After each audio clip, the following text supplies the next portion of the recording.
Hello friends, welcome back to my channel commerce with Sonia. आज हम लोग बात करने जा रहे हैं पब्लिक सब्सक्रिप्शन ऑफ शेयर्स के बारे में। फर्स्टली बात करेंगे step for the issue of shares to public. कैसे पब्लिक को जो है शेयर इशू करने के क्या क्या स्टेप्स हैं, पहले उन स्टेप्स की बात करेंगे। सबसे पहला है इशू प्रॉस्पेक्टस, सेकेंड स्टेप है receive application, then make allotment और सबसे लास्ट में आता है मेक कॉल्स। यानी टोटल 4 स्टेप्स हैं किसी भी जो है कंपनी के लिए शेयर्स को इशू करने के लिए पब्लिक लिए। अब एक एक करके हम इन स्टेप्स को पढ़ेंगे। सबसे पहले बात करते हैं issue prospectus. Prospectus is an invitation to the public to purchase it shares. Prospectus जो है वो इन्विटेशन होता है पब्लिक के लिए कि वो आके हमारे शेयर्स को खरीदे, क्योंकि पब्लिक को ऐसे नहीं पता चलेगा ना कि हमारे शेयर्स कब बिक रहे हैं, क्या बिक रहे हैं, तो प्रॉस्पेक्टस इशू किया जाता है। It describe the profitability and soundness of the business of the company to attract the investing public. इसमें कंपनी के प्रॉफिट और उसकी साउंडनेस के बारे में लिखा होता है। After issuing prospectus the second step is receive application. अब लोगों ने प्रोस्पेक्टस तो पढ़ लिया, बट वो हमारे यहाँ क्या करेंगे, सबसे पहले वो हमें एप्लीकेशन देंगे कि येस आई एम इंटरेस्टेड, मैं इतने शेयर्स लेना चाहता हूँ। After reading the prospectus the public applies for share in the company on a prescribed form. एक फॉर्म होता है, उसको भर के जो है पब्लिक जो है वो शेयर को क्या करती है, मांगती है, डिमांड करती है। Each application must accompany the application money, which should not be less than 25% of the issue price of each share. Application money 25% से कम नहीं हो सकती है, जो भी इशूड अमाउंट है। The amount of share application money must be deposited by the public in a scheduled bank.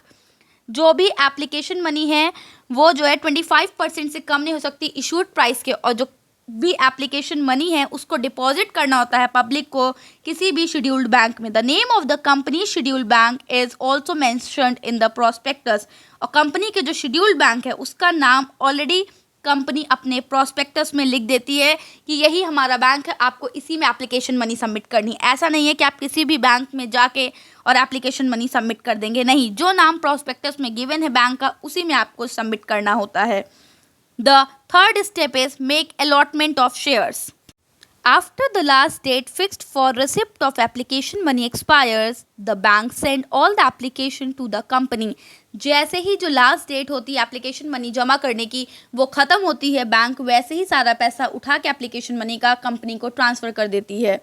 The director of the company cannot proceed to allot share unless minimum subscription mentioned in the prospectus has been received by the company. जो directors होते हैं वो तब तक shares नहीं allot कर सकते हैं अगर कंपनी को मिनिमम सब्सक्रिप्शन नहीं रिसीव हुआ है।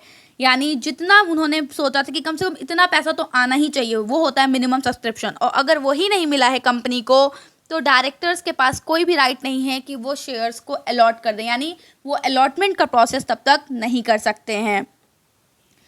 According to SEBI guidelines minimum subscription has been fixed at 90% of the issued amount. Issued amount का 90% जो है वो मिनिमम सब्सक्रिप्शन होता है।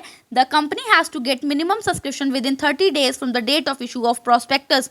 प्रोस्पेक्टस इशू करने के 30 दिन के अंदर ही जो है मिनिमम सब्सक्रिप्शन यानी इशूड अमाउंट का 90% पैसा आ जाना चाहिए। अगर नहीं आता तो ये नहीं कि आप साल भर तक वेट करते रहेंगे, नहीं, आपको जो है विद इन 15 डेज पूरा का पूरा पैसा रिटर्न करना पड़ेगा। If the company fails to receive the minimum subscription the entire application money must be return within 15 days. 15 दिन में पैसा वापस करिए। लास्ट स्टेप है मेक कॉल्स। अ कंपनी में demand the whole amount of shares on application in one instalment. If the whole of the amount of share is not paid on application and allotment, the unpaid amount may be called by the directors in one or more installments. पूरा पैसा एक साथ अगर नहीं मांगा गया तो वो इंस्टॉलमेंट्स में मांगा जा सकता है, और उस इंस्टॉलमेंट को ही हम कॉल्स कहते हैं। All amount on share should be fully called up within period of 12 months from the date of allotment. और कॉल में पैसा मांगने का मतलब ये नहीं है कि आप आराम से जो है पैसा 2-3 साल में मांग रहे हैं, नहीं, विद इन 12 मंथ्स आपको सारी कॉल्स कर लेनी है। There must be an interval of at least 1 month between the making of 2 calls.